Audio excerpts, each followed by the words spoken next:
Actually, I can sing.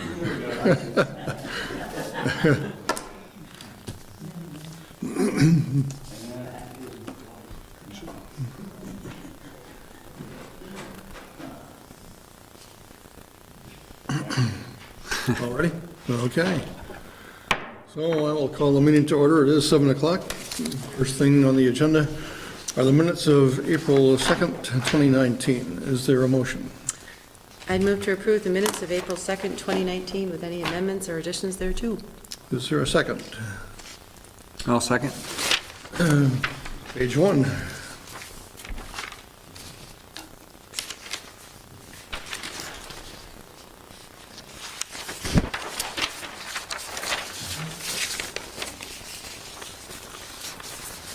Page 2.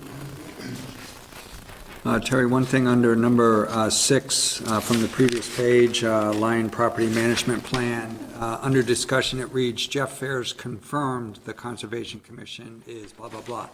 And I suggest that it read, Jeff Fares asked for confirmation that.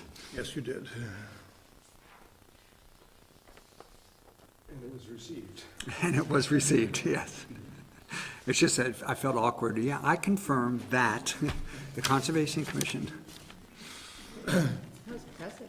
yes, Missed that one. I called them beforehand.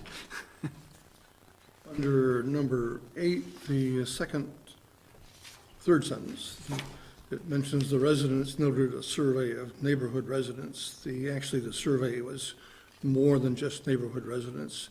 So I think it should noted a survey, and it showed the majority of respondents are not in support, just strike of neighborhood residents. Okay.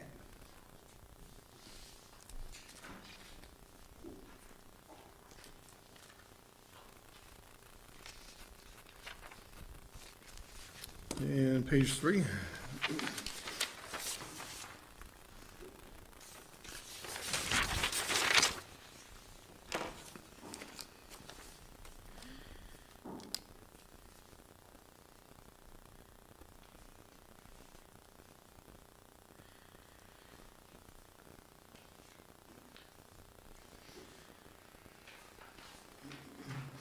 Hearing no more corrections or comments, all those in favor of approving the minutes of April 2nd, 2019, say aye. Aye. Any opposed and one abstention, Joy? Thank you. And moving on to public comment. Is there anyone in the audience who has any comment on anything on the agenda or not on the agenda? Yes, if you just identify yourself. Ron Bomer, I'm the vice president of the Hamlet Homeowners Association. And we have a letter we want to give to the board. And I'm going to read it for the record.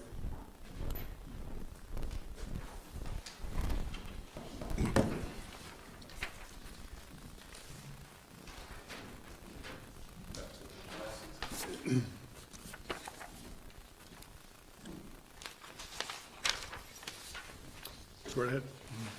Dear Select Board, we represent the 45 property owners in the hamlet adjacent to the northwest quadrant of Finney Crossing. At a December 18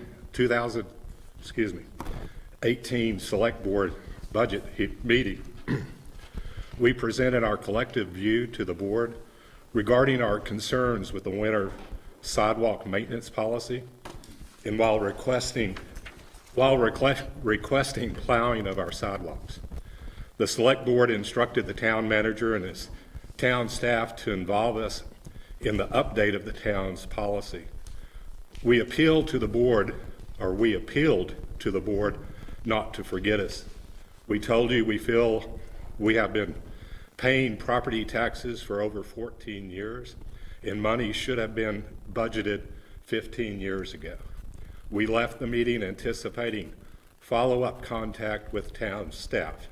No contact occurred. Therefore, the notice of April 2nd, the last Select Board policy vote and approval surprised our group. We collectively spent over 20 hours to prepare for a 15-minute opportunity before your panel in December. As the item bounced during your last meeting, the town's presentation to the board became disjointed in its delivery, so we refer to the draft minutes of that meeting now. We support the town taking responsibility for all town sidewalks. However, we continue to ask to be involved in the development of an updated sidewalk maintenance and plowing policies for the town while developing the budget for next year. We have input to give from our experience here in the hamlet with plowing services from both the town and private vendors. Our experience points to deficits in the town's operational plans, in the development of the hamlet, and in the maintenance of the subdivision's assets. We would respectfully request the Select Board not to take action on the sidewalk maintenance policy until we have the opportunity to provide input as decided upon in the special meeting in December. Thank you. And we did take up the issue of plowing all sidewalks in town at the last select board Yes. meeting. And that will be a topic of discussion as we look at the budget for next year. But we encourage you to be in touch with Rick and with Bruce regarding your request. Okay, and we ask the town to keep us informed the same direction. We will, and we did get some information about the cost of plowing all of the sidewalks, the public sidewalks that exist in town, and it was a little daunting, but that's why we need to look at it when the budget. Well, yeah, we had wanted to, prior to the meeting, give input into it, and we felt like we weren't given access back, and we want to, before the budget cycle comes again, we want to be involved. That would be very good. So, yes, before we start the budget process, which will be next fall, November, but the staff will be putting together their thoughts before that, so yes. And then along those, and this is as a resident and not as part of the homeowners association, I want to reach out and say I support the select board joining in the appeal that the Southridge residents have presented. I personally have issues over a plat that gets changed. And when I went and saw the actual location, it's a beautiful rock fall down the hill. And it seems just like as we've got lost in getting to the sidewalk, I think other entities like the Development Review Board sometimes forgets about the residential input. And we just respectfully ask to be heard. Thank you. Thank you. Is there any other public comment from anyone in the audience on any subject tonight? Seeing no hands raised, then we'll move on to the general fund loan to the stormwater. So Eric, you're going to lead this off. And James, I presume you're going to be involved in this discussion, and perhaps Shirley?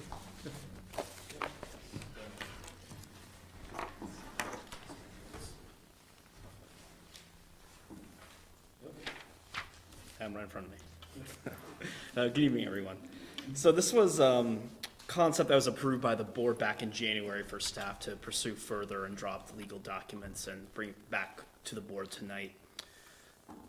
So a little bit of background. The town's stormwater loan program for neighborhoods making major changes to stormwater systems made its first loans in 2018. To date, $770,000 has been loaned out. The program's been a major success. Neighborhoods have undertaken required improvements faster than the town anticipated. So as a result, the reserve in the stormwater utility to make loans has run low. Meadow Ridge Phase 2, which the board will be asked to approve the loan tonight following this item, and Williston Commons have loan requests totaling $436,000. The loan fund doesn't have nearly enough on hand to make these loans. So a solution we can look at is an interfund loan as a tool to be used here. Conditions for it are for public benefit and lost opportunity if projects deferred because the loan isn't made. So this instance checks these boxes. Both neighborhoods have bids received and are ready to contract the work out this year in 2019. So staff recommends making a $390,000 interfund loan from the general fund to the stormwater utility. There's fund balance available to make this loan in the general fund. looking at a 5-year loan term at a 1.92% interest rate. Interest is paid, so the town doesn't lose money since these funds would otherwise be invested in a CD. And this rate was derived from the town treasurer with consultation. So tonight, the board's being asked to approve the declaration of intent resolution included in your agenda packet and authorize staff to sign the loan agreement and promissory note. All have been approved and reviewed by the town attorney. Shirley Goodell-Lackey, the finance director's on hand here. You'll see in your packet, there's a cash flow analysis memo Shirley put together, come up with the number for the interfund loan. She's here to answer any questions should the board have those on that item.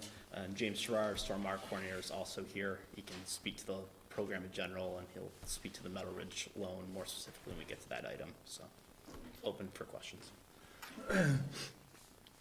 So the floor is open for questions regarding the stormwater fund loan. So just two quick ones, hopefully, Eric.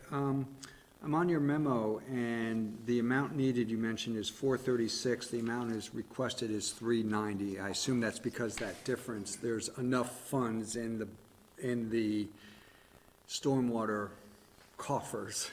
I forget what the fund is actually called, so we don't need all of it. So I just want to confirm that. Exactly. That's what we looked. Shirley did a lot of work over the last week looking at those numbers to see what we had on hand, and we could predict these next couple of months. Okay. And then I'm on the memo from Shirley, and it's just a quick thing, and it totally could be, I'm just not understanding. But there's a line in it that reads, estimated cash balance without consideration of new projects, and it mentions 83,792. And then down below, I'm trying to compare that to a number that reads application of current cash balance and load fund, and it says 50,000, and I would have thought those two numbers should have been the same. Does that make sense, first of all? So we didn't want to rob the stormwater fund of all of its cash. Okay. Because there are, so as you know, we go through the process and apply for state grants. And then as projects become approved, we have to pay out those grants. So we didn't want to have no funds left in the stormwater fund to pay out those grants. So we said, okay, at 83, that leaves us like 33,000 cushion, so let's use 50 of that balance and leaves ourselves some money for other cost. Okay, so if I could repeat what I just heard back, is there's a very defensible reason to do this. There is. Okay, and then my last question is, so the concept is you're going to charge the stormwater fund an interest rate of 1.92%. The concept there being is that the folks who benefit from the general fund will not incur a cost. My question becomes from the other side is that 1.92% that is charged, who incurs that cost? What group of entity incurs that cost? Just to make sure I understand. Does that make sense, that question first? It does. Okay. So anyone who pays who pays into the stormwater loan fund. So really all residents, because all residents have a piece of that obligation. Okay. So that'll be a cost that needs to come out of that fund and thus will need to be made up, if it needs to be made up, depending on how fees come in. Okay. I just want to make sure I understood that. That's it for me. Further questions or comments? Comment that we actually do a promissory note from ourselves to ourselves. That's part of the, Got to paper it up. the deal that we have. Town attorney advised to have the public works director sign on behalf of the stormwater utility, so we weren't having the town manager sign on both ends of it.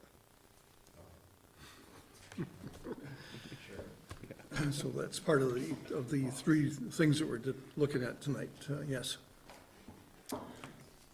So I'd be looking for a motion regarding the loan to the stormwater fund. Move to adopt the resolution authorizing an interfund loan from the general to the stormwater fund as presented and authorize the town manager and public works director to sign the required legal documentation. Second. Is there discussion on the motion? Hearing none. All those in favor of the motion say aye. Aye. Any opposed? And no abstentions. So we'll move on then to the, consider approving a loan to the Meadow Ridge neighborhood regarding the stormwater loan agreement. And Eric, want to talk about I can kick it off briefly. Board may recall last year about this time, the Meadow Ridge project was split into two phases. It's the largest project, new construction stormwater project in town. So phase one's almost completed. James can speak to that, and they're preparing to do phase two coming up. So everything is in place to approve that loan, and now we have some additional funds. It's interfund loan that was authorized. So looking for the board to approve that loan tonight. And James is here and he can give a brief overview of where Meadow Ridge is and answer any questions the board has.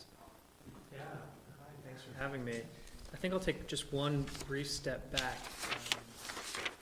Give another summary that Eric touched upon, which is we're all doing this for the Allenbrook Flow Restoration Plan.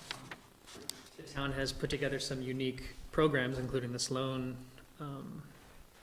policy to encourage and incentivize these neighborhoods to get back into compliance faster than they could have if they were funding it just on their own. And if all the loans are approved tonight, we will have loaned out about $1.2 million in the last few years to help with this project. In addition to that, town staff has written and received almost $700,000 worth of grant funds from the state. So in combination of grant writing and these loans that we've been pulling together, 12 of the 18 residential systems are going to be complete by the end of this year, which is roughly 80% of all the residential ones that we needed to do by the year 2032. So we're doing a good job. That's my step back reminder of kind of why we're tackling it this way.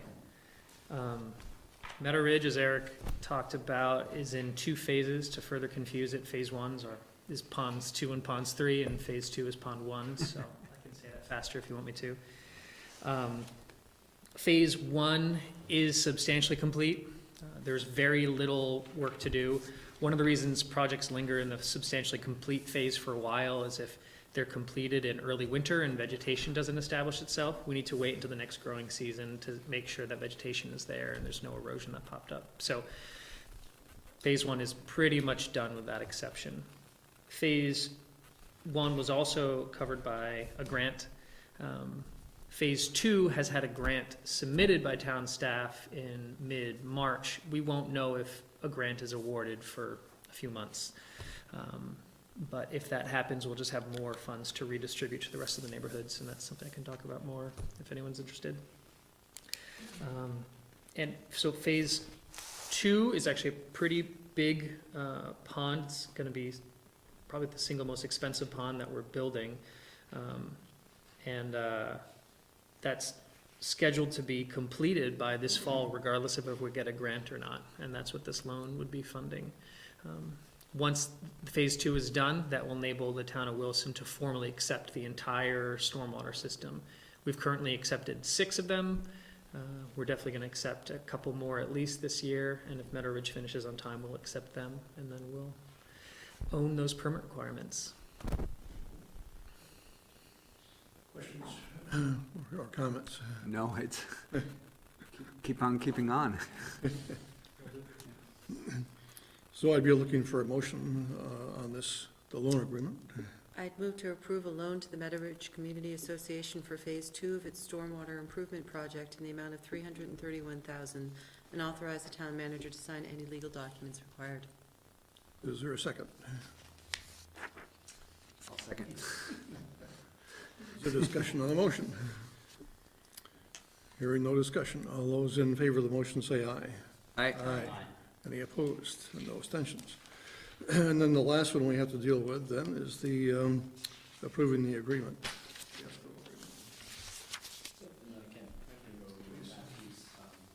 So our development bylaw requires a 10% financial security for a project like Meadow Ridge. Board may recall in May 2018 for phase 1 of the Meadow Ridge project, the town policy was amended so the town could cover the required financial security and place the required funds in an escrow on the HOA's behalf. This allows the HOA to not have to put up the cash requirement. Meadow Ridge is the only circumstance where this occurs. So this is, by splitting the project, we have to readdress this escrow requirement now for phase 2. The escrow agreement included in the packet serves to document the financial security has been met for the zoning administrator, provides that if additional funds are needed to complete the project, they'll be added to the HOA's loan for what was placed in escrow. So I'm asking the board tonight to designate these escrow funds and have staff sign the escrow agreement. Just to double check, we did this once before, and this is doing exactly the same thing again.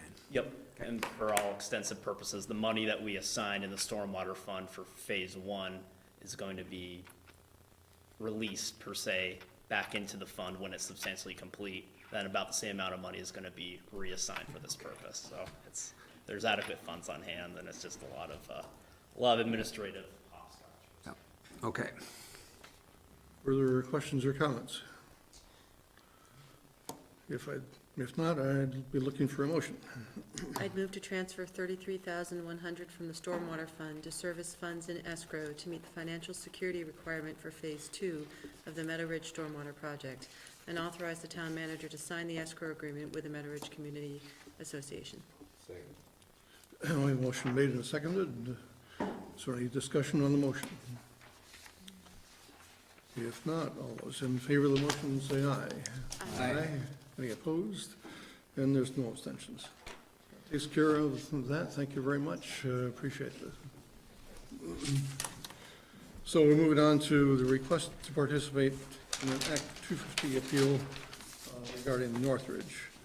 And what I'd like to do tonight, since we took extensive testimony on this 2 weeks ago, if anyone has any new information to bring forward tonight, I'd be happy to hear that after Eric gives a brief overview of where we're at tonight. Yep, as you said, Mr. Chair, at the April 2nd meeting, the board heard testimony or request from residents to ask the town to join and appeal the Act 250 permit for the Northridge development.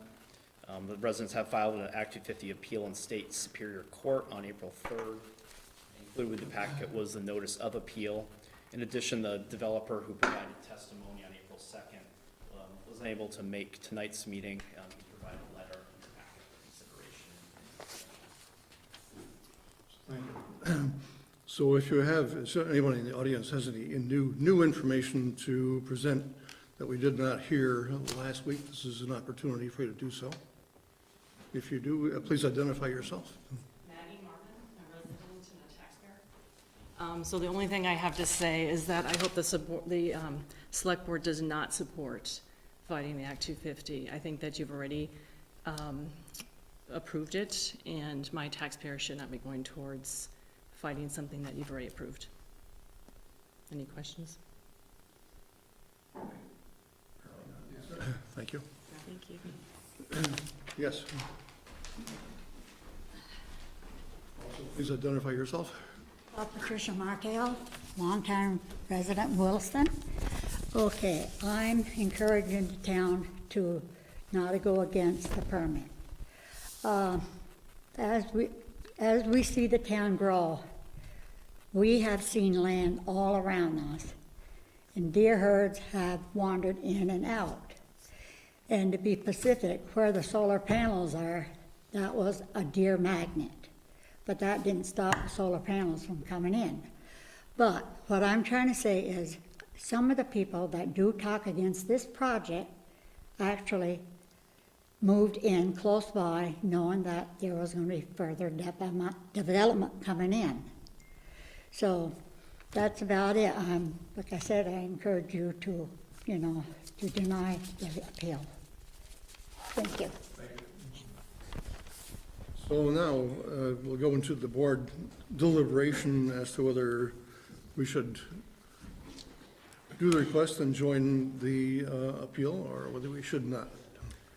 I need to ask if I should be part of this discussion, because I'm a Southridge resident, and I've been approached by this on numerous occasions, both as a resident and as a select board member, which I disclosed to Rick early on. So it's your call whether you think I should be part of it or not. Thank you. I trust and respect your opinion, so from that standpoint, I'm not worried, but it may make sense, just, from that, wanting to have that separation. Yeah. Good, thank you, Joy. So we have a board of 4. We need 3 votes to do anything if we wish to have a motion. So are there comments regarding the information that's been presented to us? I have a couple things to comment on. Let me cut to the chase. I don't support joining the appeal. And this is one of the hardest things about being on the select board, is that we're disappointing bunches of people. I don't like that. It's not a good place for, I just don't, it still affects me. But the reason that I'm not in favor of it is a whole bunch of, basically 3. And the fourth motivation that I have, I don't think actually should be considered, and that's it. I really wish this project was not going in at all anyway. I don't like it. It's not just that it's going to add volume to my own street, it will. But I don't. I think there are a couple of different reasons why I wish it were not happening. But that being said, the developer followed the rules that we laid down as a select board. And I'm not quite sure how we're supposed to try to stymie them at the state level when they followed our town rules. That is not to say that the Act 250 appeal could not be successful. It could be. But I just don't think that it's the town's fight to pick. This is one of those issues where we have, the interests of the whole town, or maybe even say the lack of interest of the whole town versus very focused interest of a neighborhood. And so I don't think it's a good use of taxpayer money. It's not just that it's unprecedented, we could always break precedent, but I think it's not a good idea to join in on this because it's not the town government's fight. And again, I think that the developer followed the process. If the development review board wasn't done to the satisfaction of some people, there was a legal avenue that they should have taken. And I'm not judging or criticizing anybody, but there is a process for that too, and that does not involve coming to the select board and saying, could you join us on the state level? Again, I don't enjoy taking that position, but I think that's the only one that I can logically take. So. Any further comments? I would agree as well. I think this is a very hard decision. I've been a lifelong resident of Williston myself, and I know development's going to happen. I think it needs to be planned and well thought out, but I do, agree with Ted that there's guidelines and policies that were made that the developer did follow. It's unfortunate that we are disappointing a lot of neighborhood residents and friends of the town. I love my wildlife just as much as anybody else. But again, I think, as the process unfolds, they did meet the requirements that were set forth. And to come in kind of at the end and try to go backwards is not the protocol that we set forth as a select board. I'm new to the board, but I did hear both sides. I think both sides presented some very convincing arguments. But again, at the end of the day, I think that they did follow protocol, and it's unfortunate that we have to make a tough decision like this for the town. But I can't vote to join the appeal process at this time. Okay. I don't have much else to add. I think we're actually all 3 feeling very similar.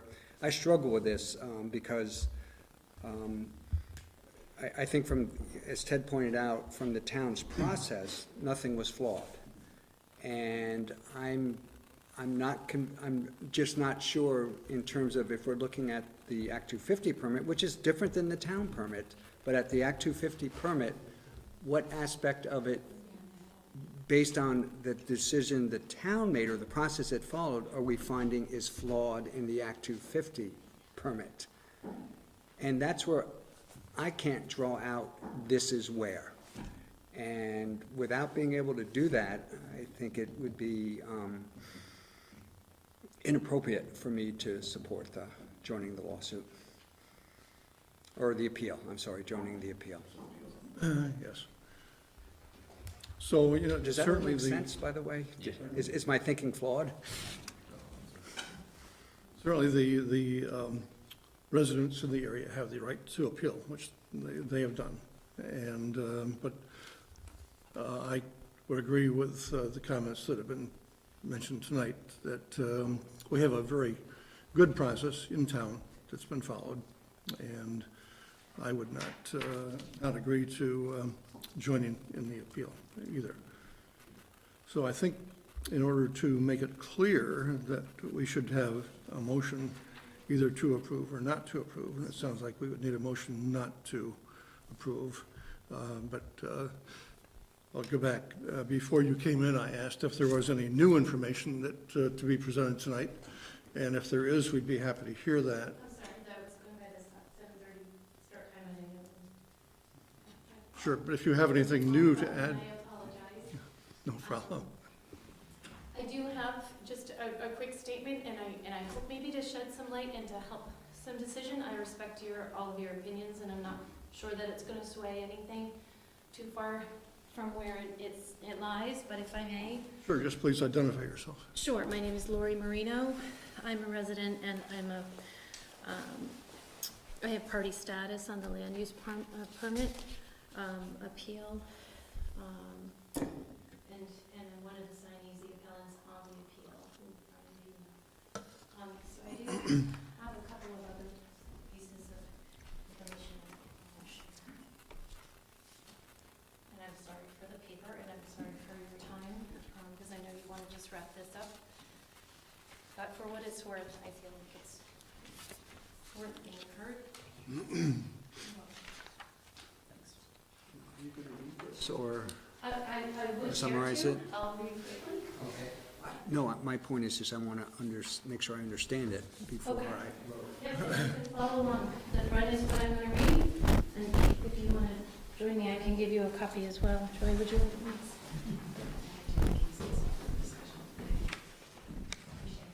This is Pete Watson.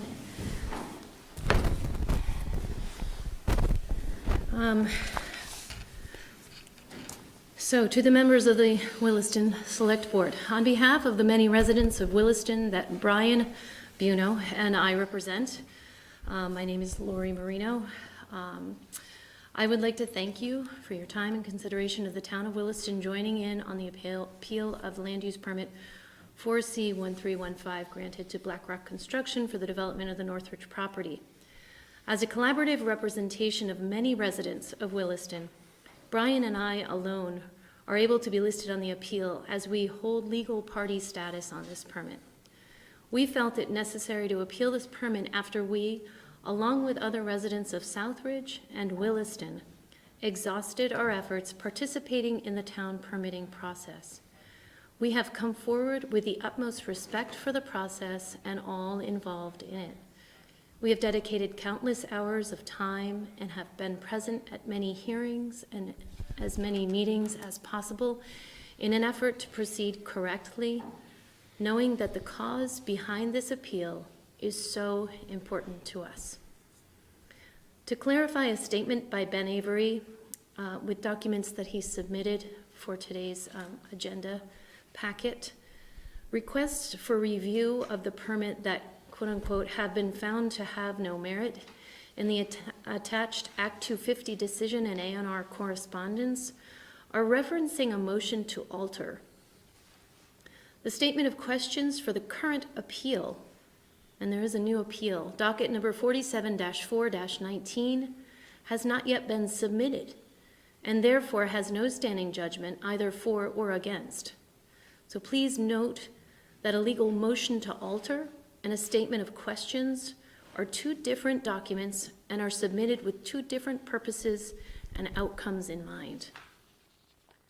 We are appealing at the state level after attempting several times to have our concerns heard at the regional and/or town level. We are encouraged, or were encouraged, to appeal at the state level by the Act 250 Commission after stating our original concerns.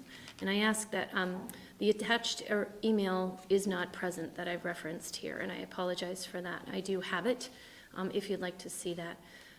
We question not that permitting and mitigations were granted without due process, but that the process was not receptive to major concerns voiced during the process, and that the permitting and mitigations do not thoroughly satisfy the depth of the concerns. Specifically, bobolinks, golden warbler, wetland voles, and they should be woodland voles, bald eagles, and black bear are not listed on the wildlife assessment, and yet there are multiple witnesses to these species thriving in this delicate ecosystem.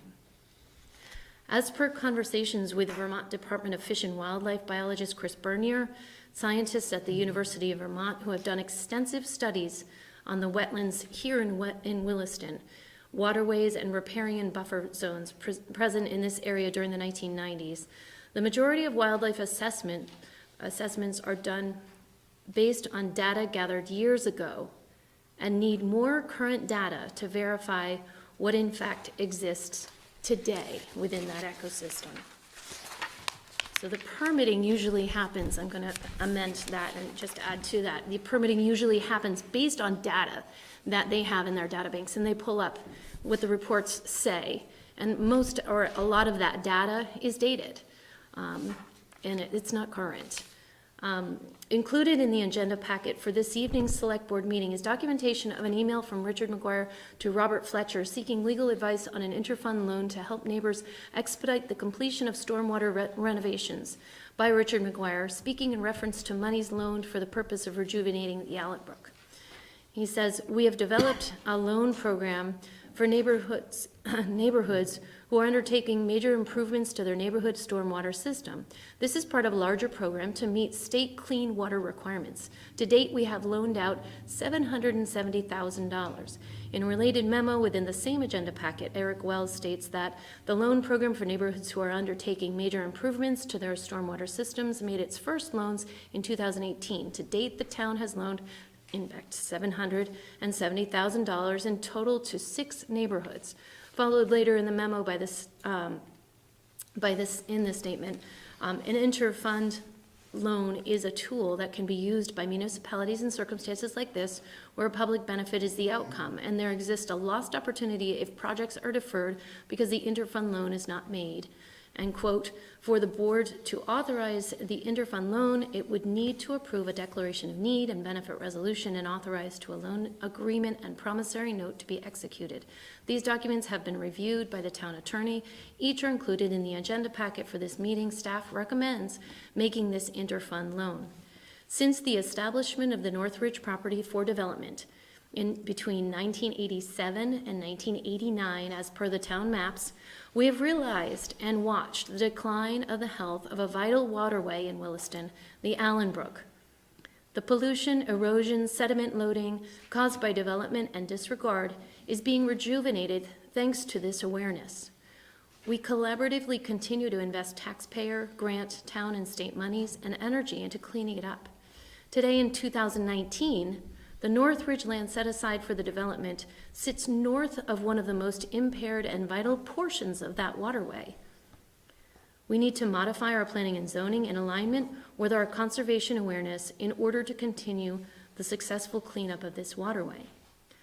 Finally, in your considerations, please see the impact of this high-density living proposal and commercial traffic on our current low-density living in Southridge. Traffic impact studies were done with mitigations for future adjustments to high-volume traffic situations. This was necessitated due to property ownership issues that the developer was not able to alter by purchasing more land. Children riding bicycles and walking to school deserve more than a mitigation fee allowance for a traffic light. Our children's safety, freedom to play, and aesthetic expectations of neighbors who've lived here for more than 25 years deserves reassessment to assure safety is the first concern and not convenience. There are moments in history when we have the opportunity to improve systems for the greater good. We believe that this land use permit appeal presents one of these opportunities. We ask that the town of Williston join the appeal in order to carefully consider the process in which this permit was granted and whether or not the process was thorough and fair in light of the families being impacted in an established Williston neighborhood, in light of the waterways, an inevitable monetary impact on the town and its taxpayers, and the irreversible impact on wildlife and ecosystems unique to this area, which were not sufficiently investigated, nor an issue of concern more than 30 years ago when this land was slated to be developed. We have support from the Department of Fish and Wildlife, scientists at the University of Vermont, the Audubon Society, environmental firms in Montpelier, former Commissioner of Corrections Joe Patrisi, and countless regional civilian supporters referenced in our survey and beyond. By your consideration of joining this land use permit appeal, we have a pause and an opportunity as a community to look deeper into the current process that so many residents are raising their arms to in surrender because they feel their voice does not matter when speaking in opposition to development in Williston.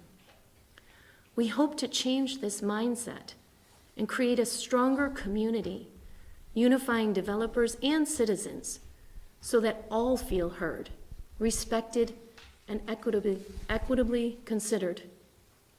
I can't thank you enough for your time and consideration. Respectfully submitted, Lori Marino. If I may add, Pete Watson, I really appreciate the process we go through in town because I sat through a lot of the meetings. My problem is I never get responses. And so I don't feel the process is clean. There's a fairly significant issue is that, here we're talking about wildlife habitat. The Conservation Committee never even responded back to me. So is the process really working? That's what I think I'm questioning right now. DRB, I never received, other than an acknowledgement that my letter was received, I never received a response. So I'm suspecting something's breaking down here. Something in the process that says, we should be receiving responses, at least saying, we appreciate your input, however, this is the outcome of that. I never even got that. So I'm questioning our process, and I think I agree with Lori here, is that we have to do this in a more unified approach between the developers, the community at large. Anybody who wants to build a new home, I think we just have to have it cleaned up some. So again, our only avenue or tool right now is the Act 250 process, and that's why we're doing that because as I had said, I didn't feel I was heard, and so I wasn't willing to go appeal the DRB because I wasn't heard multiple times beforehand. So something's broken there. Not only not heard, but made to feel foolish in your own town, in front of your own peers. There's something wrong with that. There's a reason why there's 2 or maybe 3 of us appearing in front of you. People are afraid and or intimidated. It's not a just process. There's something broken, as Pete said. I hesitated to do this, and we had this before during the last meeting, but I am including this. It's a letter from Chris Roy that the other appellants, although I admit, and I'm not an expert at this, and I'm doing my best. So this was justly sent as an awareness by Chris Roy that there were appellants inappropriately listed on our first appeal, and that's totally justifiable. However, the final paragraph, if you read, it says, my client, and this is from Chris Roy, the attorney for BlackRock, my client views the pending appeal as being invalidly filed, otherwise lacking in merit. As you evaluate your potential role going forward, you should know that my client intends to take all steps necessary to protect its legal rights in response to any parties who elect to continue pressing forward with this matter. If you desire to withdraw from this proceeding, you should contact the court directly to let them know, and they can instruct you on how best to formally withdraw. We lost most everybody when they received this letter at their door. And so I don't know how tactful it was for me to include that. But we've been as respectful as we can to this process and are feeling not only intimidated, but feeling that there's some injustice going on in the process. The pictures at the end of the packet that I included, I drove by today. I don't know what the rights are legally. Again, I'm not a lawyer. This permit, the land use permit, is under appeal, and there's obviously some clear cutting going on already. This is where you can see the third picture is the waterway that's adjacent to these trees being downed. This is an example of where no erosion control is in place. Correct, and there's a wetland impacted here and a waterway. This permit is under appeal, so I intend to seek some further guidance on this, legal guidance.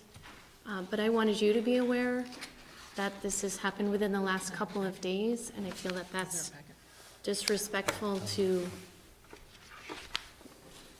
the process. Again, I'm not a lawyer, so I'm not sure of the legalities of it. I felt like it was crossing a line. It's the second time that this has occurred, that there's been development-related activity on the property that is currently under appeal, so should not be occurring. So 2 instances now. I know you're in favor of development and developing Williston, but let's do it in a good way. These lands that were permitted 30 years ago or were mapped out 30 years ago have changed, and the waterways that are being impacted have changed because of what's going on in the town. We need to really seriously look at that, and the monies that we're dumping into this. We need your support. We would benefit from your support. I think it's on behalf of the town itself would make a great statement in support of the residents that are frustrated and concerned for the environmental, wildlife, aesthetic, and honestly, safety of kids in the neighborhood, basically.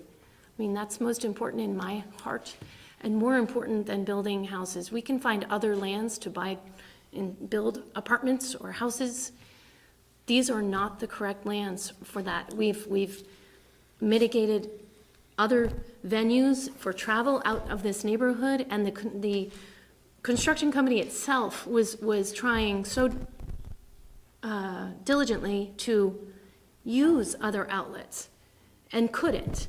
So then at some point, maybe this isn't the right piece of property, even though it was slated 30 years ago. There's all these impacting factors that just don't add up. Development is important, but it doesn't override the lives of citizens, wildlife, and the impact that we're having on the waterways in negative ways. I'm putting my tax-paying dollars into cleaning up this waterway. So I really implore you to reconsider. I heard what your thoughts were, and I respect those, and I understand that you're in a position that you need legal backing. I will do whatever I can with all of my energy to help find that case law, that legal recourse, whatever it is that you need. I will put all of my efforts into, and whatever I have, I find it's that important, and I know Brian feels the same. He was unable to be here because he's with his children. Do you have an extra copy of that packet? You can have this one. So before we continue our deliberation, are there any questions that you have for Lori? Hopefully 2. Lori, on page 1, third paragraph is this sentence that reads, We were encouraged to appeal at the state level by the Act 250 Commission after stating our original concerns, and then you reference an email. Right, and then I didn't include it. And then you didn't include it. My question is under what context was that statement that the commission made? What was the context of their making that statement? They were directing me to take my concerns, my reconsiderations, my thoughts, to apply it into an appeal of the decision itself. Okay. So, I guess part of my question was along the lines of, it wasn't based on what they viewed as the merits of your concerns. It was just that if you have concerns, you have this process, and we encourage you to use it. well, if I could forward you the email, I would like to. When I received the email, I was kind of like, oh, okay. And they said, bring your statement forward. Please speak in front of the Act 250 Commission. Okay. So I was surprised to get that email. It was one of those where, yes, I listed some concerns, brought them forward to the right people, I felt, and then received that email. And I can bring it up if you would like. I can try to find it. It's in my email box. I'm sorry. Okay. Then my second question, I'm on the letter from Chris Roy to Catherine and Brian. I'm going to pronounce his last name wrong, so I'm going to. Yep, Buono. Buono. And then there's the highlighted section in purple. And you made a comment about this caused people, I think you made a comment along the lines of this caused people to retract from participating. So I just want to verify that. Do you know how many people received this letter? I believe it was everybody that, there was 8 or 9 people that were originally listed on the appeal, rightly or wrongly, the way we did it in the process. I think every name was hit with one of those to their door kind of thing. The point is, I mean, I can't understand, I'm not a lawyer, so I can't look at this language and go, is it, what's the word, threatening or not? Right.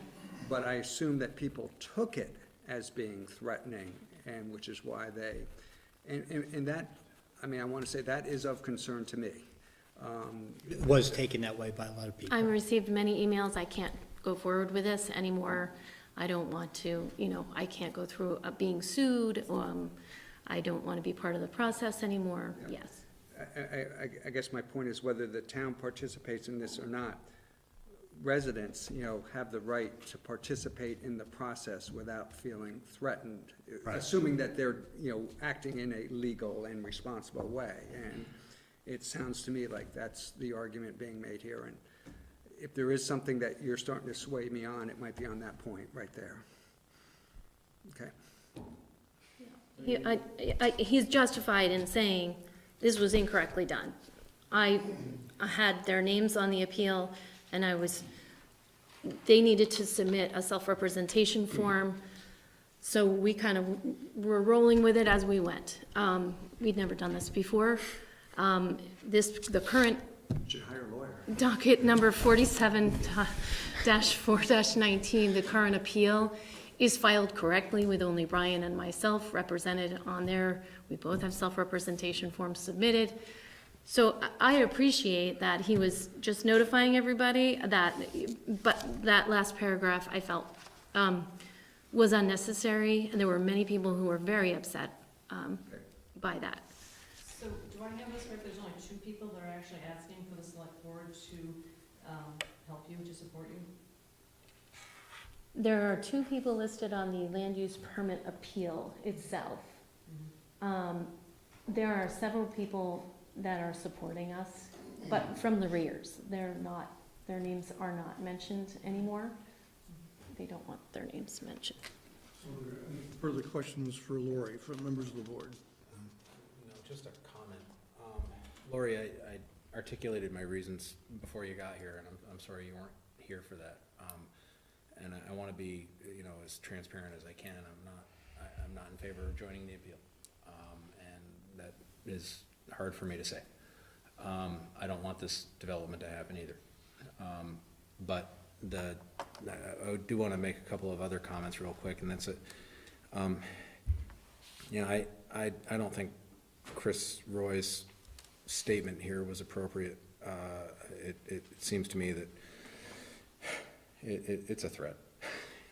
It is. And his statement at the meeting before, saying that you had put people's names down and you didn't have authority to do that, that didn't move the ball forward at all. And I'm sorry that that is happening, and I wish it wasn't. And you may have noticed I was a bit bothered by him at the last meeting. That being said, it gives me no pleasure to actually support the position that he's advocating. But I feel like, as a matter of policy, I do. The reason I'm saying anything right now is I want you to know I did hear you, and I listened, and I hope you go on with your appeal. But I just don't think, as a matter of policy, it's something that the town can join in. But that's. Can I ask, do you question and/or hear our concern about the town process, about the? I do, and let me comment on that real quick, because we're kind of tilling over the same ground over and over here at this point. But the appeal that would have been taken from the town's development review board would not have gone to the development review board, and I get the impression that maybe that was the thought. It goes to an environmental judge. So if you felt like you weren't heard by the DRB, the appeal to the environmental court would have been a completely separate person. It would have been a judge, and it would have been what was referred to as a de novo appeal, meaning you could have presented evidence and done the whole thing over again. It wouldn't have been talking to the same people that already disagreed with you. And so that's the process that is in place, that's under the town regulations. And I don't know what would have happened with that, but again, I'm just saying the idea of, well, that's probably pejorative. The process of coming to the select board and saying, can you join us in an appeal under the state laws, is just, I don't think there's, as a matter of policy, that's something, I know it's something that I can't support as much as I would want to, and I'm sorry. Okay, I appreciate that. I appreciate that. You had your hands up, sir? Yeah, that's Andre Martel, Mountain View Road, Martel Farm. We border Northridge. And we went through the process with Coyote Run, we went through all the hoops, and the town signed it off. I don't think the town's got right to back up and go against its own permit. You know, you can't say, I give you the permit, now I'm gonna fight you. They can individually, it's your business. But as a town, I don't think you've got the right to go against your own permit process. You know, because I'm even gonna be coming back, I'm kind of curious if you got the right to do that. So that's what we're about to decide tonight. You know, 'cause when I come back again, I don't know if I'm gonna have two fights instead of one. So that's it. And you're talking, people are talking about land that's not theirs, it's ours. We know what's on that property. You don't unless you're trespassing. Right? Let's not get into anything. Okay, right, but that's it We're right talking there. about 30 years ago. I was born here 75 years ago. So I know what the land looks like. So, Sure. So I think it's time for us now to finish the deliberations. And Thank you all, appreciate it. Thank you. so I make our decision, so you'll know where we're going. So is there any further comments or questions from the board before we take a motion? Chair, entertain a motion. I will. With reluctance, I move that we not join the Act 250 appeal of the Northridge project. Is there a second? I'm sorry, to make sure I understood, so your motion is it a motion? It is. To not join the Correct. appeal? Right. I will second that. Is there discussion then on the motion? Hearing no discussion, all those in favor of the motion say aye. Aye. Any opposed? And no abstentions. So we appreciate all of your hard work. Good luck from here on in. Thank you. So let's move on. It's 8 o'clock. He is here. Okay. So we're having, I'll open the public hearing regarding the sewer allocation ordinance pursuant to 24 VSA, Chapter 59, and Section 4 of the Town of Williston Sewer Allocation Ordinance. The Williston Selectboard is considering the adoption of amendments to the sewer allocation ordinance, referred to as Attachment A, an existing ordinance pertaining to the allocation of public sewerage. Upon adoption, this attachment will designate the portion of the uncommitted reserve capacity that will be available for use during the next fiscal year, which starts July 1, 2019. So Matt Belanger is here to give us a very brief overview of what we're hoping to accomplish tonight. So Matt? Certainly. So you hopefully have before you either the same memorandum that was prepared by me for the informational meeting or the one I prepared this afternoon with one corrected number in it. A slight mistake is spotted by Chef Jeff. Thank you for that. And I can go over that. But very, very briefly, this is the proposed attachment A to the sewer allocation ordinance, effectively the budget for sewer capacity for the town as proposed for fiscal 2020.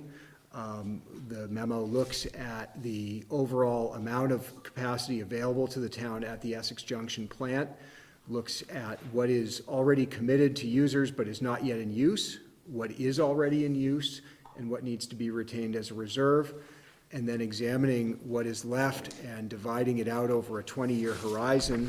We come to my corrected number, so direct your attention to page 4 of the memo.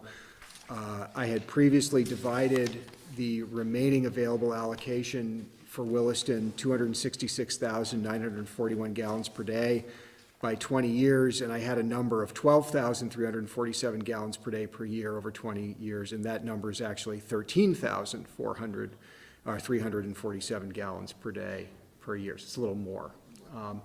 And the point of that number is to say that comparing the 13,000 and change gallons per day over 20 years to the amount of allocation that has typically been sold in a fiscal year, as evidenced by Table 4 on page 7 of the memo, you can see that we sell anywhere between 17,500 gallons per day and as little as 3,000 gallons per day in a given fiscal year. But that, on average, something like that over 20 years, 13,000 gallons per day, should be adequate if the town continues as it has in the past. So the other highlight, bouncing around a bit in my memo, but on page 3 of the memo, looking at what the existing utilization of sewer capacity by the town is. And I'll note that we're plotting average daily flows by year against the rolling 5-year average. This is the second year in a row that the daily average has exceeded the 5-year rolling average, and the first time that it's exceeded it 2 years in a row since 2006 and 2007. Is that a trend? We're not sure yet. We would expect that over time, with the added users to the system, that we would eventually start to see an increase in usage, even though the overall trend has been more or less flat since 2006. So that said, there appears to be adequate capacity compared to what the town has a history of selling and utilizing to go forward with a recommended allocation schedule. In terms of those proposed allocations for fiscal 20, they're broken into categories: new commercial, new residential, residential additions and minor subdivisions. This is when somebody adds a bedroom to an existing house. Affordable housing, encouraging specific development, planned public facilities, reserve, and pollution abatement. So those are the categories. I will make one other note.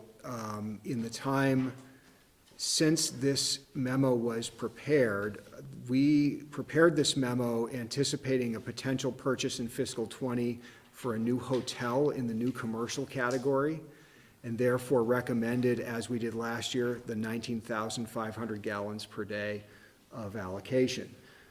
Since the preparation of this memo, that new hotel has come in and purchased their allocation out of the fiscal 19 year.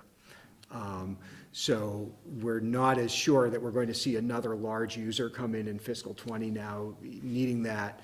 It's up to the select board, and I can talk you through it if you want to discuss whether that number should still be 19,500 or should be reduced to the more traditional 7,500. If another big purchaser came along, it would be there to buy. If they didn't, it just goes away the next fiscal year, and we can consider the number again. So we'll consider that number after we close the public hearing. Okay. And, so I'll ask if there's anyone in the audience who has any public comment regarding the attachment A and the sewer allocation program. Seeing no hands raised, then a motion to close the public hearing would be in order. I move to close the public hearing on the proposed sewer ordinance amendment. Is there a second? Second. Is there any discussion on the motion? So briefly, we didn't receive anything by email or anything like that. Okay. All those in favor of the motion to close the public hearing, say aye. Aye. Aye. Any opposed?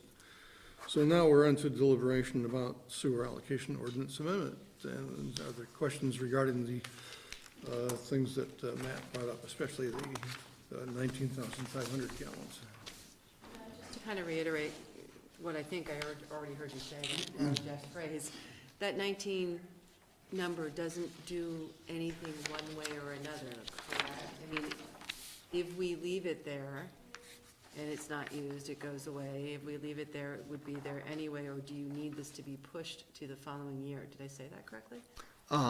So we thought we needed to push it into fiscal 20. We elevated this category, you elevated this category last year in anticipation of a purchase happening in fiscal 19. So when I prepared this memo, that purchase hadn't happened yet, and we weren't sure if it was going to, but we thought the project was still going to move forward, just maybe in fiscal 20 instead of 19. Since then, the project has made the purchase out of the fiscal 19. So they purchased about, I think, 12,000 gallons per day.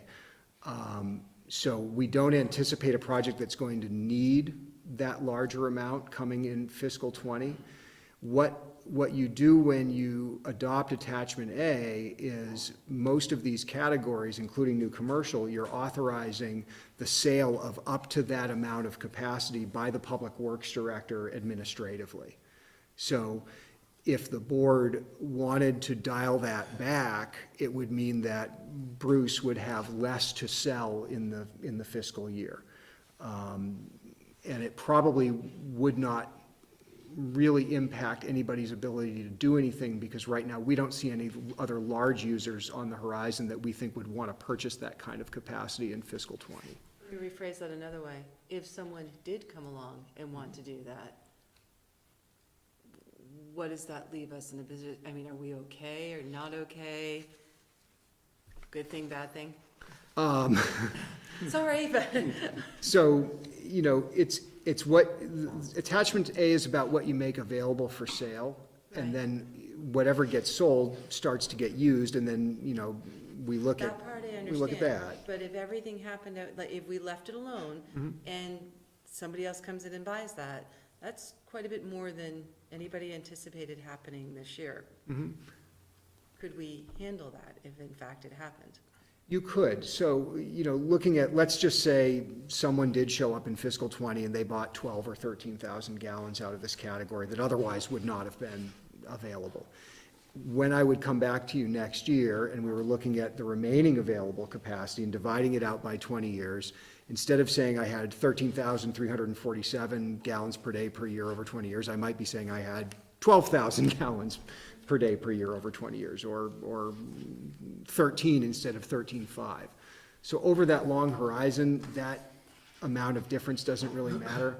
What would be really important to start tracking is if you started selling 10,000 gallons a day in that category more per year than you thought you were going to, year after year after year, that's when the board would really need to start assessing how do you want to prioritize what you have left. But right now, there's plenty left. on a one-year scale, doing that would have very little impact on overall capacity That's the going answer I forward. was looking for. Wouldn't there be other impacts besides capacity? Wouldn't there be collateral consequences to another major development coming in?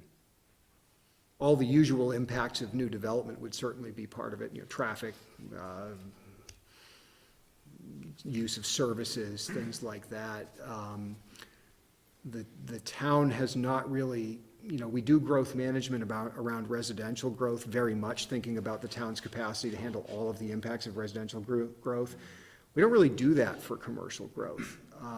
We allocate a certain amount of sewer capacity, but there's all kinds of commercial growth that can happen in town that might generate a fair amount of demand for services, but not necessarily for wastewater. Large industrial user can generate lots and lots of traffic on the street, for example, but almost no wastewater demand. So I would say that the town is well-served in its development standards regulating those other impacts, as opposed to trying to do it through sewer capacity. I totally agree we should not do it through sewer capacity, but I think your comment about we don't have a growth management system for commercial and institution, for non-residential, has been something I don't know how to think about that. I don't know if it's a good thing or a bad thing. With residential, we do think it's a good thing to have growth management. And I've often wondered if there's a way in which our town plan should sort of specify what should our growth management, or what should our growth in commercial, non-residential types of development be? And there may be a good answer, it may be impossible to come up with an answer. I don't know, but I've wondered that. Joy, to your point, one thing I do want to bring up is, and you're going to see I'm going to be giving two different, as we go through this, two different, they're not views, but two different ways to look at the number. But we had the hotel come up, and we actually ended up using the, because there wasn't enough capacity under the new commercial and industrial, we actually ended up going into encouraging specific development. And I had trouble with that decision. In fact, I voted against it. And the reason was because I couldn't see where that hotel really was providing some sort of benefit to a town that was above and beyond what other type commercial and industrial activities were doing. So if there's more allocation in this category, the first category, new commercial and industrial, it would prevent us from getting into that situation where I felt I had to say no, not because I didn't support the project. I was fine with the project. I just didn't see it brought some sort of enhanced benefit to the town. So I couldn't vote for it for that reason, even though I had no reason to not support the project. So from that standpoint, it's good. The thing I have difficulty with, Matt, and this has happened consistently, so this is not the first time, is we sit there and say, well, if you do the math, we have about 13,000 gallons per year to allocate. But when you actually look at what we're allocating, we're saying we're going to allocate almost 50,000 gallons. And I have a little trouble with that. That math does not work out for me. I understand we have the history, and we have not gotten ourselves into trouble. And from that standpoint, I can support attachment A. In fact, I'll vote for it. But I think that's still a troubling, that should raise red flags, particularly when we know additional capacity at the Essex plant is a diminishing, if not already gone, resource out there in terms of there may not be any new capacity there. So I guess my point is, the sort of the doomsday type view is we ought to be very careful with how we allocate sewer capacity. I agree, and I think there are two things the select board might want to ask for sooner rather than later, so we could have it ready for you next time around. And one would be to think about, so if this is all the capacity you have left, or it's this plus another 50 or 100,000 gallons, something like that, what are the land use goals of the town that you would most want to support with that remaining amount of capacity? So for example, if the design-conscious, pedestrian-friendly, downtown-like environment future of Taft Corners is seen as highly desirable, it's my prediction that that's likely to be much more residential than big box commercial, which would mean a big investment of sewer capacity, possibly allocating more toward that, or hoping to allocate more toward that than some kind of other new commercial development.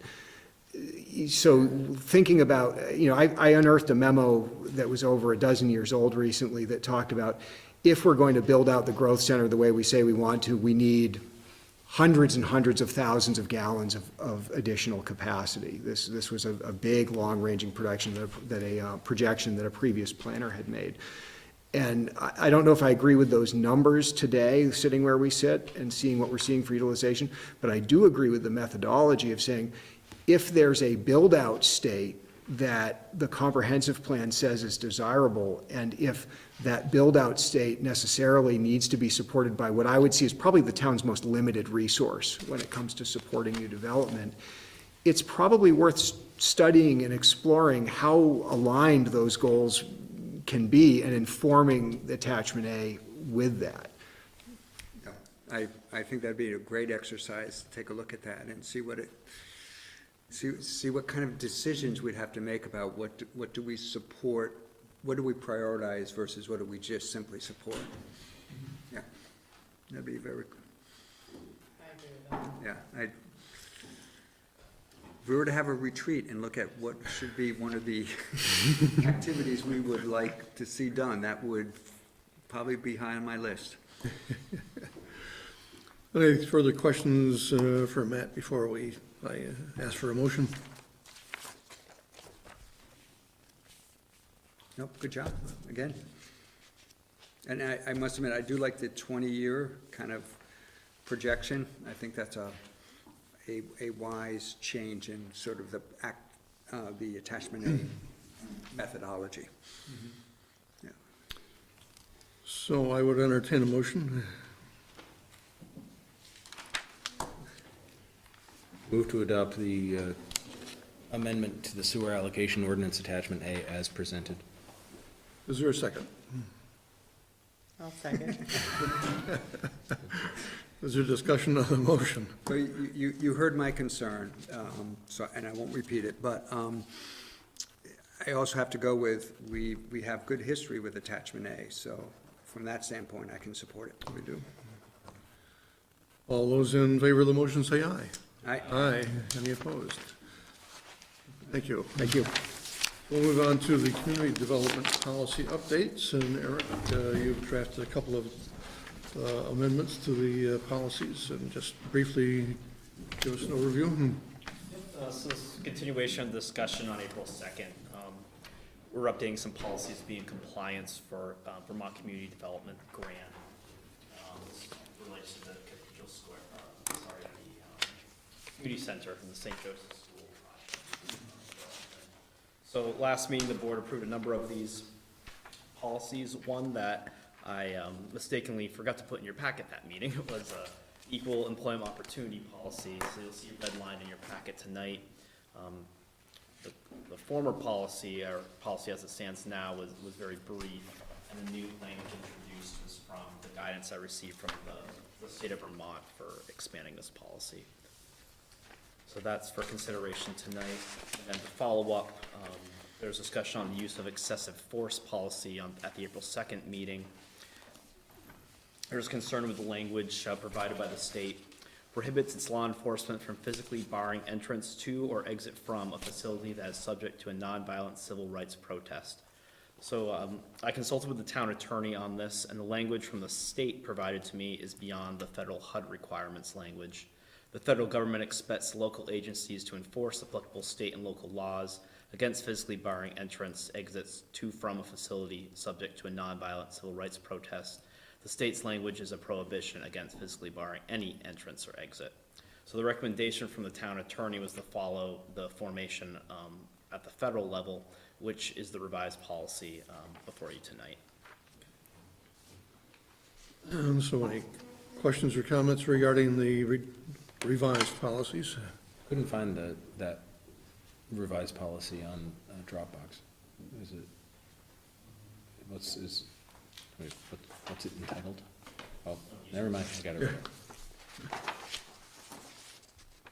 Oh, Yeah, it's under U for use of excessive force. Makes sense.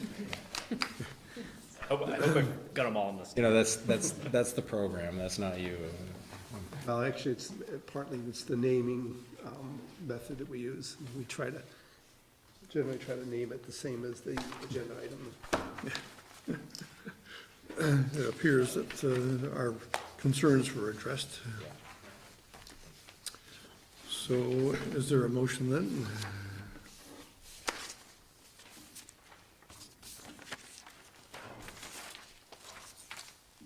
I'd move to amend the equal employment opportunity policy and the use of excessive force policy as presented.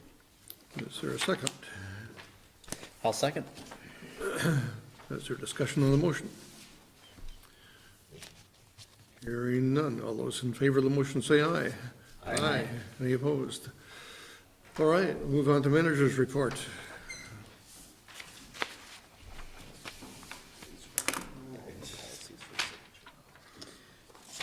A couple items I wanted to touch on in my written report, and a couple items I wanted to add. First, the quarterly report, as noted in my written report, is not available. I think in the future, I'm just going to always do it the first of the month after the quarter ends, because I just can't get all the information together. Some of the information isn't available until mid-month at the earliest, and it's always a time crunch, so rather than have an expectation it'll be mid-month following the end of the quarter, if that's all right with the board, that'll be the first meeting, complete month after the end of the quarter. Financial report. I don't know if there's any, pull that up here. I guess on the financial report, there isn't anything of particular noteworthiness other than some of the things we've pointed out in the past. On the local option tax, we've been running ahead of what we've budgeted for that. The next report will be coming about a month from now. And so that'll be an indication whether those trends are continuing. Property tax collections are pretty much on target. On the expenditure side, we continue to lag behind in police, fire, and public works, although I would say fire and public works are pretty much both fully staffed now, and so we'll end the year probably underspent, but we are fully staffed, so that is what's driving our being underspent in those particular departments. On the police side, though, we expect to be way underspent. We are now officially down 3 officers. A few weeks ago, we were only down 1. And we've lost 2 officers in the past several weeks. One went to another municipality in Vermont, in Chittenden County. Another decided to move to Florida. So that's going to drastically affect the budget and also obviously affect our service levels, being 3 officers down. So I don't have anything else on the financial report. I just asked one question under expenditure highlights on the last bullet. There appears to be a word missing.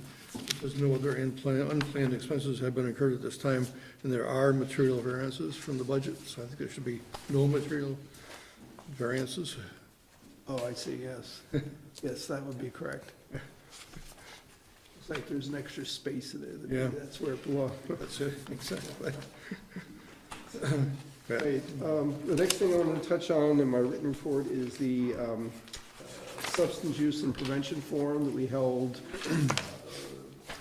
just a week ago on Wednesday. We had an excellent turnout. We had 130 people at the forum. We had 4 of the 5 board members, I think, were there. We had, let's see, at least 2 of our legislators. Yes. And we asked for those in attendance, if they were interested in continuing the discussion actively, to fill out a little form, and we had close to 70 people fill out those forms. So we're in the process now of trying to figure out what's next. I'm having someone kind of take all the notes that were made at the various tables and type those up, and I'm having someone enter in all the names of people who fill out the cards into a database.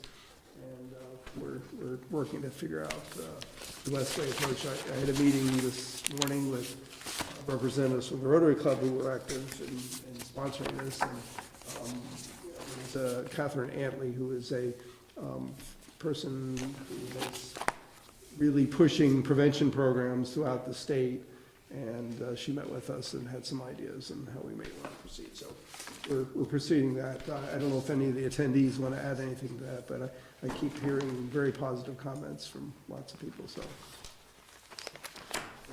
The best thing I thought was the number of kids that were there that shared their experiences with us, and certainly my table benefited from that, from old guys like me, so. And as part of the next step, we really need to include them and draw them into the conversation, perhaps even more so than they were that night. The eighth grader at our table said that she thought that the videos were interesting, the presentations were interesting, but the conversation at the end was really, really boring. Was this someone that might be related? Somebody who I might know quite well. But I would say this is super important. I had the duty to talk to 2 DEA special agents today, and they told me that they have seen absolutely no reduction in the amount of heroin or other opiates coming into the state, and in fact, crack cocaine is making a comeback and meth is beginning to show up. Yeah, I found it interesting that it was crack cocaine that's coming back, not just regular cocaine, but anyway, we gotta keep working. All right. I will keep moving on here. One other item I want to touch on is the water tank project. You heard a report fairly recently from the Water District saying that the project was completed, it was under budget, and that was all great news. Well, we even got better news. The state was, or the Water District rather, was going to be borrowing money from the state revolving loan fund to help pay for the project. And then, of course, the town, I think we own about 60% of the project, so we would, each year we would be paying the Water District back for our portion of that loan. But the state has decided to do what they call a forgiveness component to this loan, but essentially what it means is a grant. And that amounts to $170,000 of the project, and Williston's share of that is about a little over $100,000. So that's a substantial savings to the town, well, I should say the water users of the town. And that does not include savings over the life of the borrowing, because that obviously reduces the amount that has to be borrowed. So there's, the savings will exceed the $100,000 amount. So that's good news. 2 other items I want to touch on. This afternoon, I had a meeting with the Community Outreach Program people. That's a program, you may recall, where we have people who are hired by the Howard Center working through the police departments to provide services and referrals to people who have the need for those services. Often they're people with mental health conditions. It's been extremely useful program, and there are 6 communities currently participating in it. We have decided to hire a 5th person, and the fact that person has just been hired, so that they'll be on board after they get some training, probably sometime this summer. And I think that'll help the service levels, because there's been a real demand. In addition to adding a 5th person, we're also adding a 7th community the town of Richmond has asked to participate and have budgeted money. The cost of that, all 5 will be distributed among 7 communities rather than 6. And we're also getting some grant monies and everything to help lower the town share. But it's been a very successful program. Eric had one topic, but before that, I wanted to mention the word retreat. This time of year, we usually start talking about having a select board retreat. I was trying to think of what the board might want to do, and I just want to throw out one idea. And if you want, I can do a survey.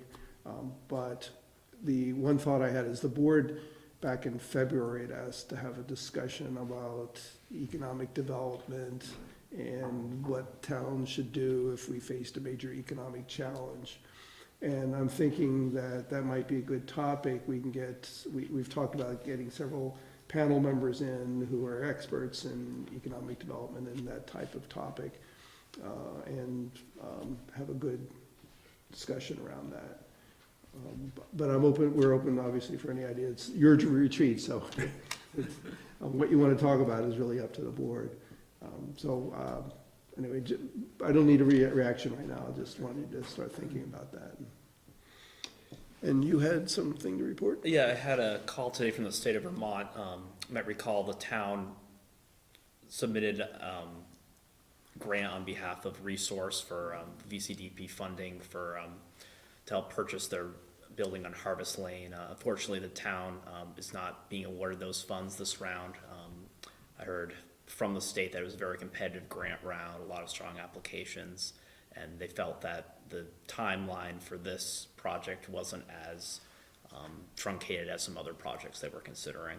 So they've encouraged reapplication in the June or November round. They've reached out to Tom at Resource, and I'll touch base with him and talk about next steps on that one. Okay.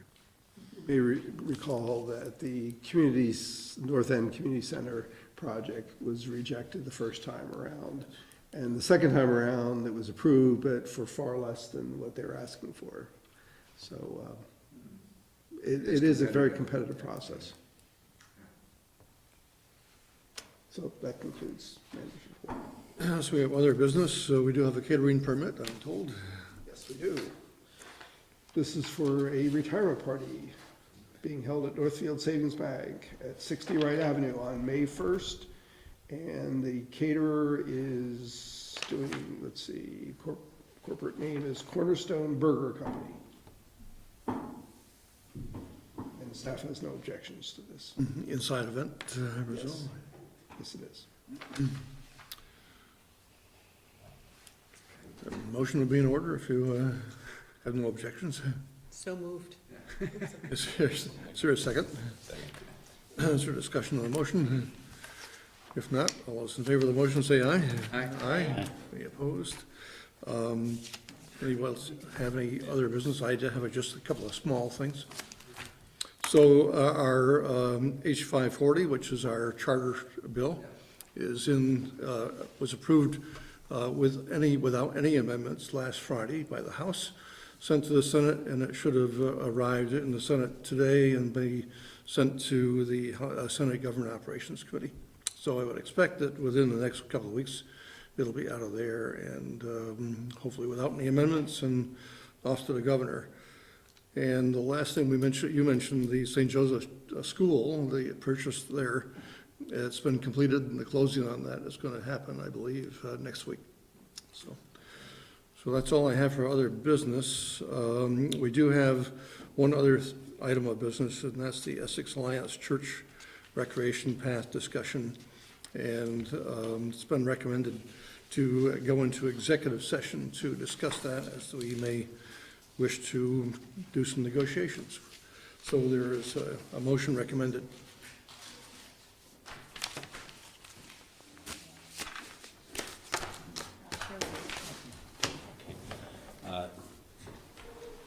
I'd move that we go into executive session relative to the Essex Alliance issue.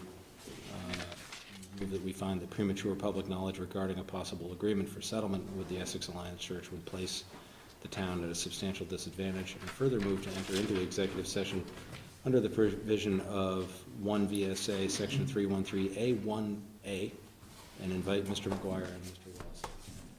Second. Motion made and seconded. Is there any discussion on the motion? All those in favor of the motion say aye. Aye. Aye. Any opposed? Then we'll go down